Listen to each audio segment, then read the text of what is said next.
Got it. Okay. Okay. Leah, can you hear me? Yes. Okay. Can you see me? No, I can only see like a few people. Okay. Well, somehow I lost my self video, which is not necessarily heartbreaking to me, but I just wanted to be sure that I was not on your screen. Okay. Well, you were selected to bat lead off for a very good reason, Leah. Thank you. Well, whenever you're ready, I guess, if everybody else is ready. All right. Y'all all ready? Okay, cool. One boy found a love for basketball when he was young. He worked hard and was ranked highly. Eventually, he was ranked 37th in the nation for basketball. He led his high school varsity team to 3 straight state titles and ended up being a 4-star recruit for collegiate basketball. There, he committed to play at Georgetown University, a Division I NCAA school. There, he led his team to the 2nd seed spot in the NCAA championship his sophomore year, and that same year, he was named the Big East Player of the Year. Otto Porter Jr. was drafted in the first round of the 2013 NBA draft, 3rd overall to the Washington Wizards. Porter Jr.'s rookie contract promised him $4.8 million per year for 4 years. One young girl shared the same love for basketball when she was young as well. She was ranked the best player in her city as a teenager, and eventually her state. She led her high school varsity team to state all 4 years and maintained a 4.0 GPA the whole time. She set history at her school with the most points, steals, free throws, triple doubles, and minutes played. She also played at a Division I NCAA school, but also she earned first team All-American 3 times. She led her college team to 3 straight Final Four tournaments and was also named Big East Player of the Year. Skylar Diggins-Smith was drafted in the first round of the 2013 WNBA draft, 3rd overall to the Tulsa Shock. However, her rookie contract promised her only $40,000 for 1 year. Skylar Diggins-Smith went on to be named WNBA's Most Improved Player of 2014, a 2-time WNBA First Team, and a 4-time WNBA All-Star. Now playing for the Phoenix Mercury, Diggins-Smith now fights for fair pay and treatment of the WNBA. The salary difference between Otto Porter Jr. and Skylar Diggins-Smith is just one example of how disproportionate marketing has led to a general inequality or an exposure-based bias against women's sports. This faulty marketing sends a harmful wave that affects all aspects of sports, from popularity to payment to sponsorship opportunities, and it has hindered its growth. My name is Leah Bwolf, and I believe that the disproportionate marketing for women's sports has hindered its growth. Now, due to time constraints and the broadness of the issue of sports marketing, I'll be excluding any international or non-professional sports and sports leagues. And in addition, there will be no mention of any transgender athletes or sexual harassment or assault allegations or cases. While these topics are relevant, they have no major impact on the issue of sports marketing. Now, the perception and execution of sports has dramatically changed over the centuries, especially when it comes to women. Starting in the Greek Olympics era, women were not allowed to compete in the games. In fact, there were laws put in place to where women weren't even able to attend the games to watch. Going to the 1800s, the general attitude towards female athletes had improved at this point, and feminine activities such as horseback riding, dancing, and golf were introduced. However, they were merely for social interactions between women. Then, going to the mid-1900s, women's athletics became more physically rigorous and socially acceptable at this point. And around the World War II era in the mid-1900s, women's sports leagues began to form, such as the All-American Girls Baseball League, which is pictured here. Then, in 1972, the Federal Civil Rights Act Title IX was enacted, and this act prohibited gender discrimination in any federally funded education program or activity. What this means for sports was that in America, all colleges must provide equal funding to male and female athletics. Because of Title IX, women's sports participation dramatically increased, and it opened many doors for women to go pro. For example, according to the International Olympics Committee, over the past 30 years, participation in the Summer Olympics increased from 2.2% to 48.8%. Then, towards the late 1900s, women athletes began to be noticed for sponsorships. In 1995, Cheryl Swoops from the WNBA was the first woman to sign a shoe deal with Nike. Today, participation for women's athletics is still increasing, but sponsorships like Swoops' deal with Nike are still relatively rare. According to Women in Sport, women's sports sponsorships accounted for only 0.4% of the total sports sponsorships from the years 2011 and through 2013. Now, I believe the disproportionate marketing of sports has caused what's known to be an exposure-based bias. This is what's known as a bias towards one group or item, in this case, male athletics, that results from an inexposure to the other, in this case, women's athletics. Now, this bias comes from what's called the mere exposure effect.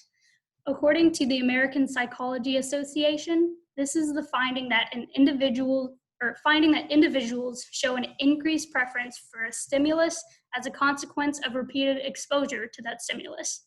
In simple terms, this just means the more you see something, the more you like it. If this exposure-based bias continues to get worse, the potentials of millions of younger female athletes could be wasted in America. I believe that disproportionate marketing affects women's sports in 3 different ways. First, it has led to a glaring pay gap between genders. Second, the overall average attendance for live women's sporting events is lower.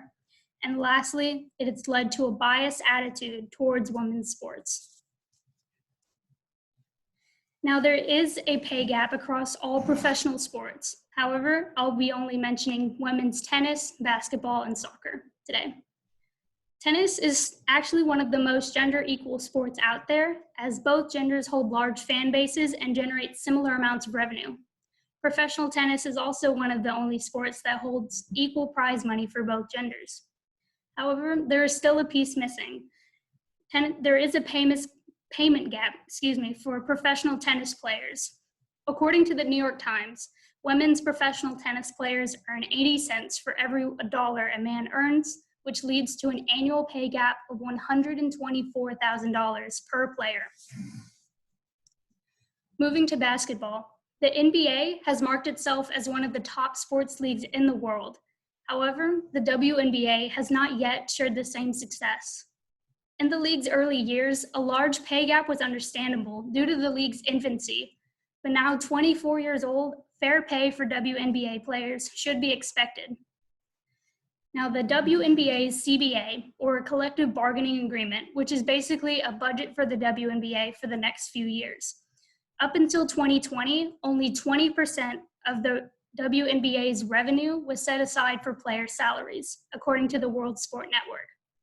Now, the newest WNBA collective bargaining agreement has raised the average salary to $130,000, which is great until you look at the NBA player's average salary, which is $7.7 million, according to CBS. Now, imagine being a young girl basketball player who wants to go pro one day. Seeing the difference in pay could be very discouraging, and it could lead them to go overseas to go pro. Then lastly, I'm sure you've heard of the U.S. women's national soccer team recently, as they have made a name for themselves, with 4 victorious World Cup runs since 1991. On the other hand, the men's team has only had 1 since 1930. Because of the exposure-based bias caused by disproportionate marketing, it has caused a pay gap in professional soccer as well, possibly due to gender discrimination.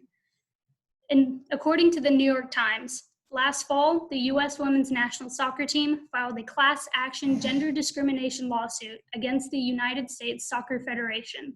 This lawsuit was on the grounds of pay discrimination and unequal working conditions.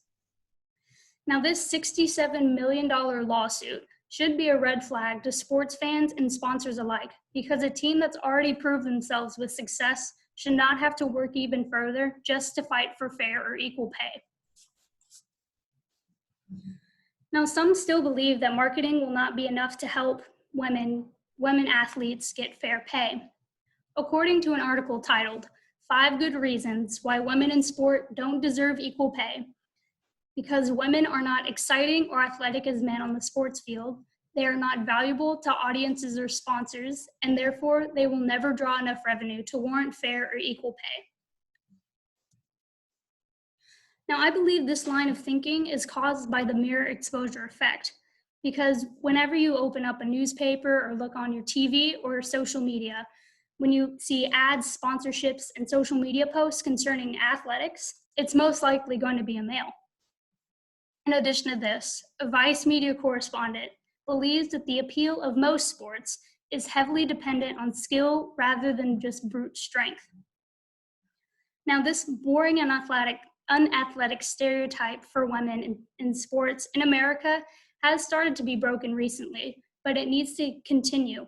And I believe this is like any other culture change in America.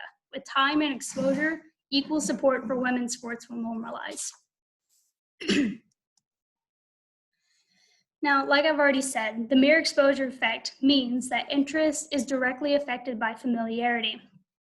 What this means for women's sports is that interest has actually plateaued, even though opportunities for women have improved. Now, again, lower attendance has affected, the exposure-based bias has affected attendance in almost every sport, or every women's sport. But I'll be mentioning women's golf, soccer, and basketball. Now, even though golf is not one of the big 3 American sports, it still feels the same effects as any other. Along with low television ratings, the Ladies Professional Golf Association has had low attendance, even though the Professional Golf Association and PGA and LPGA were formed only 20 years apart. According to Links magazine, the LPGA women's finals only had around 1/3 of the attendance the PGA men's finals had in 2014. The U.S. women's national soccer team has fared well with TV ratings and live attendance compared to the LPGA. However, the team's attendance is still not proportional to their success. For this past season, for the first time ever, the U.S. women's national soccer team's attendance was higher than the men's team, which is a great step. But when you look again, or at both teams' success, you'd think there would be more of a difference. And I'll reiterate, again, the women's team has won the World Cup 4 times, men's team only once.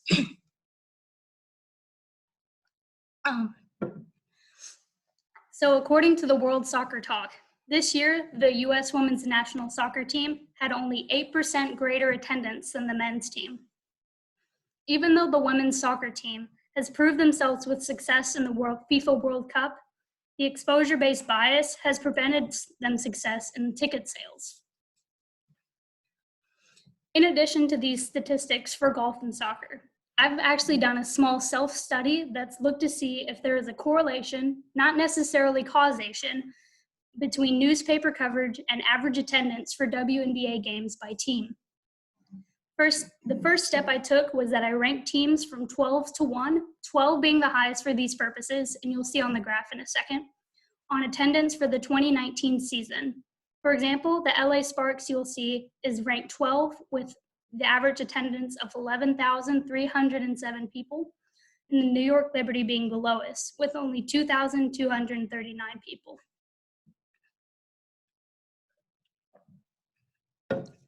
The next step I took was that I recorded and ranked major newspaper coverage for each team based on the dates of the last 3 articles on the WNBA team was posted from the major newspaper as of February 10th, 2020.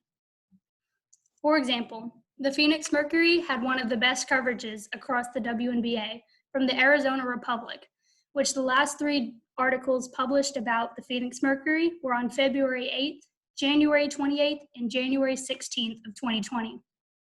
One team that did not do so well was the Atlanta Dream, which is ranked 3rd, and you'll see in a second. The Atlanta Journal only posted about the Atlanta Dream on January 7th of 2020, then September 17th, and then September 4th of 2019. Now here's a graph that you can see. The gray dotted line is going to be our line of best fit, which is the average attendance ranking. Again, the LA Sparks you'll see on the very left is ranked 12, and the New York Liberty on the very right is ranked 1.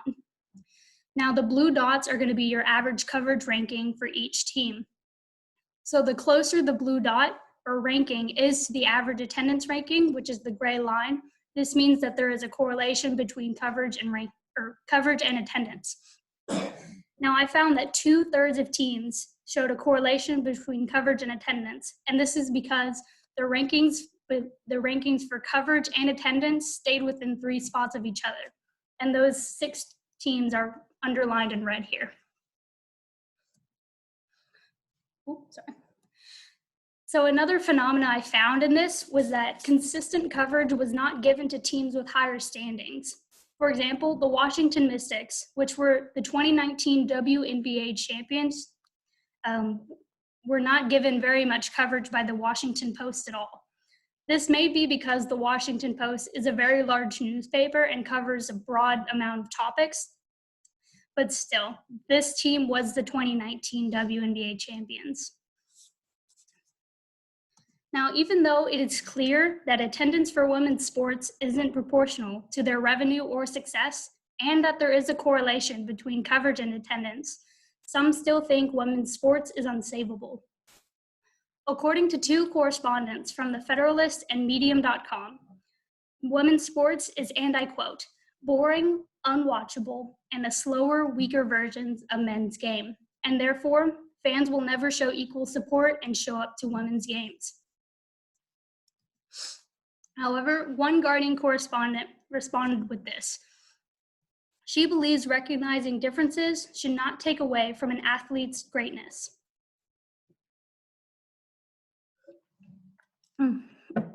So, and I will admit that some leagues in America have better players than others, and therefore some leagues are more interesting than others. My response to this is that because of less payment, less attendance, and less popularity and a bad attitude towards them, all of our good players might be going overseas to play pro, but this can be fixed just with time and exposure. Now, lastly, again, the mere exposure effect causes less familiarity in women's sports teams, and this can eliminate crucial support and enthusiasm for teams, which women's leagues desperately need.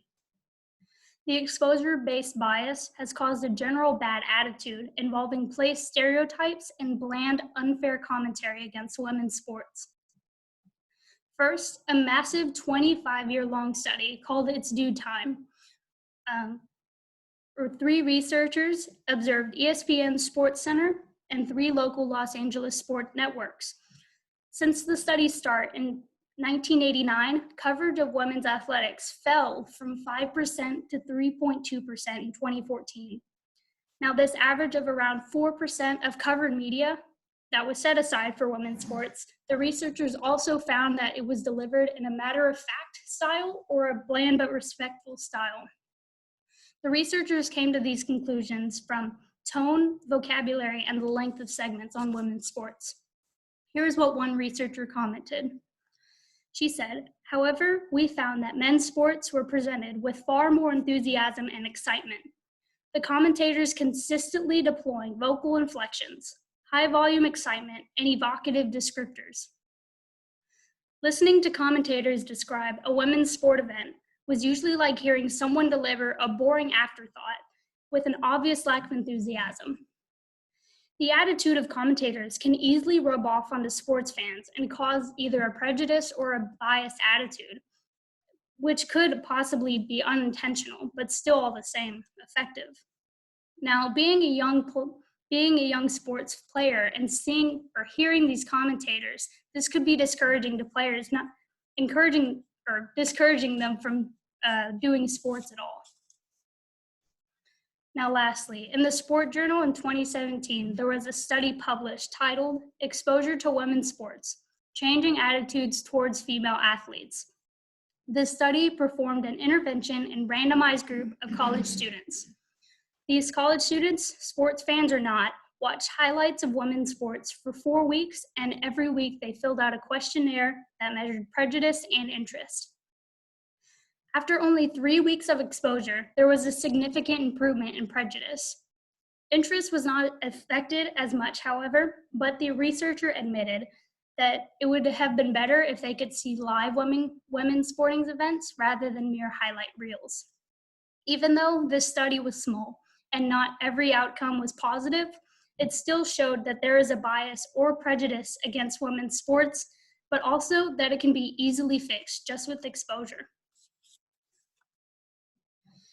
Now, either sports fans or the general population believe that there isn't a bad attitude or bias against women's sports in the first place, or if they believe that there is one, that it's well-deserved.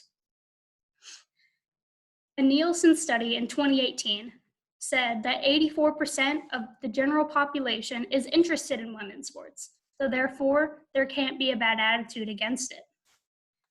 However, this same Nielsen study reveals the difference between a basic interest and the enthusiastic interest of sports fans, which is what women's teams really need. While this interest is a great step, the Nielsen study revealed that only 46% of people would watch more women's sports if it were accessible on live television. In addition to this, only 45% of people would only consider attending a live women's sporting event. Now, the mere exposure effect and how sponsors and leagues utilize it plays a much larger role than sports fans realize. They could be affected by either commentators or the marketing that they see on social media or television can affect them. If sports marketing improves and becomes more balanced, future female athletes hopefully will not have to experience the differences in pay, attendance, and attitude like Skylar Diggins-Smith has had to.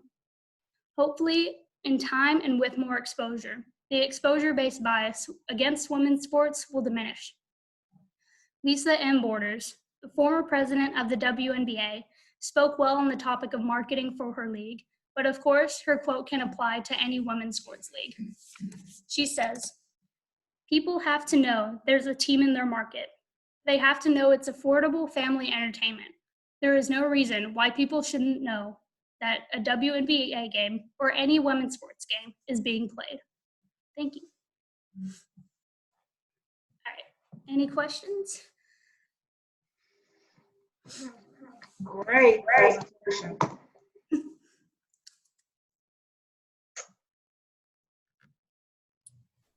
Okay. Should I stop sharing my screen so I can see everybody? Yeah, probably so.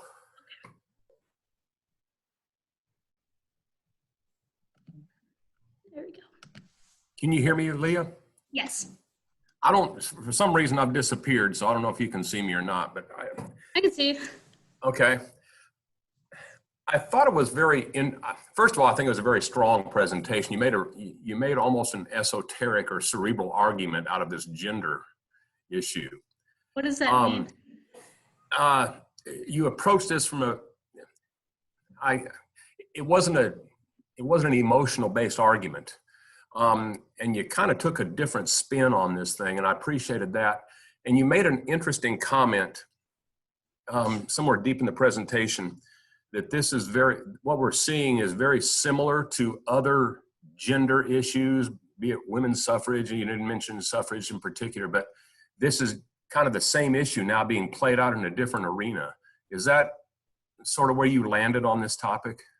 Yeah, because even though like sports does not hold as much value as women's suffrage, I think it's still going to be, a similar kind of movement because, like centuries ago, people never even had the idea of women voting. And long ago, people never had the idea of women playing sports. But now suffrage has become normal, or women being allowed to vote has become normal. And I think it's going to be the same thing because even though women's sports is popular, it's not near as popular as men's. It's just going to take time and exposure. And over time, it's just going to become normal, I think. Right. As a follow-up, as you went through this, I heard a lot of statistics, a lot of quotes, and that was great. And it led me to wonder, did you run across anything that gave any indication as to how many sports reporters were female as opposed to how many sports reporters were male? Is that an inherent barrier here? I think part of it is, I do not remember the statistic or where it came from, but I know that there is a very small amount of sports reporters that are female. And when it comes to women's sports, it's not necessarily or female sports reporters reporting on women's sports. It could be either or, but I just know that there's a really small amount, and that could play a big difference or a big role. Okay.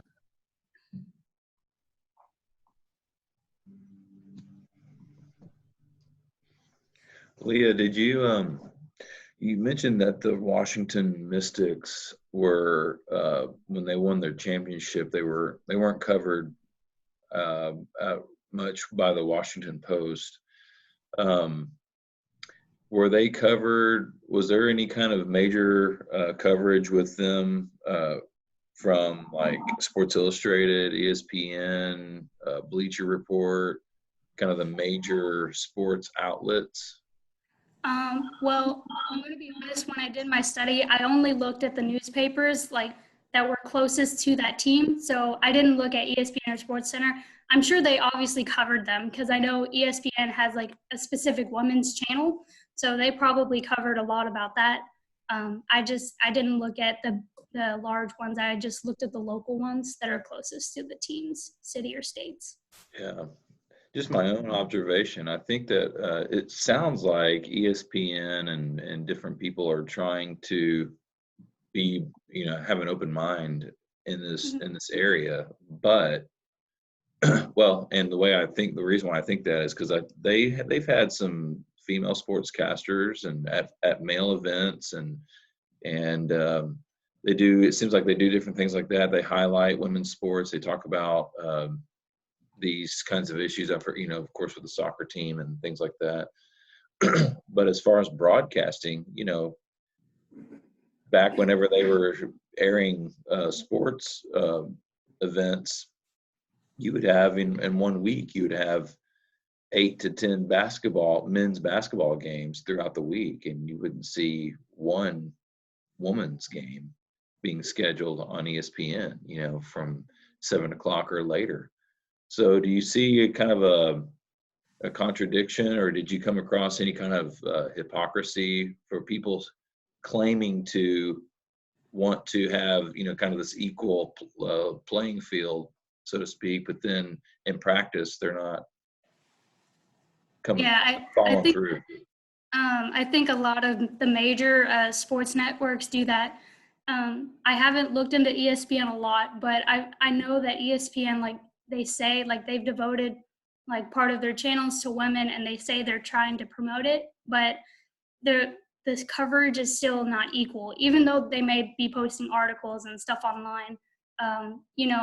You can't watch live women's sports as much as men's. And I think if they devote more time, more people will see it and become interested. In the study, It's Due Time, I mentioned it at the end, they looked at, even though this was a decade or so ago, they looked at segments that were put in place rather than showing live women's sporting events. And one of them, they were ridiculous, a 2-foot-long hot dog at a baseball theme or at a baseball park, rather than showing women's sports events or even just a little segment on them. They're showing, or I think there was one about an animal running onto the stadium or on the field. Even though that's cute, you could be showing women's sports segments rather than things like that. It only takes a few seconds just to get people slightly interested. That's a good point. Leah, excellent presentation. And you answered a lot of objections I would have naturally thought of, about just not being as, women not being as sporty or whatever. That's not the right word, but maybe the strength and all that. But what do you think, do you think this starts early? I was just thinking about our school, the attitude, because boys basketball is much more attended than women's basketball. Mm-hmm. And so can you speak to that a little bit about how maybe those attitudes start early and what could be done about that? Mm-hmm. Yeah. I can say on the high school level, like people will say, you know, that because the men's high, especially like in high school at least, it's more competitive rather compared to women's. And I mean, to some degree that may be true. I haven't been to many girls basketball games, so I can't say for sure. But I think, you know, it plays a role like in supporting it and trying to get people to go in the first place and get that interest started. But I mean, I think it'd be the best solution. I mean, for the major companies like ESPN Sports Center to, you know, use their, you know, big business power to broadcast women's sports so everybody can see it. And then that, I think, will trickle down into more interest on the college and high school level as well.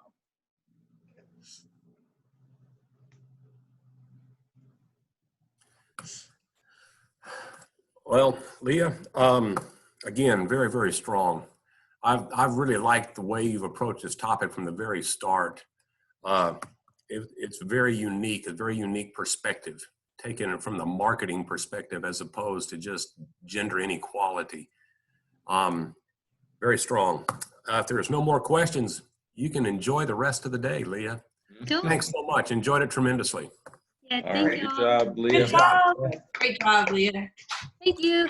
Leah, will you send it back to me now? Yes, if I can figure out how. I think I can. All right.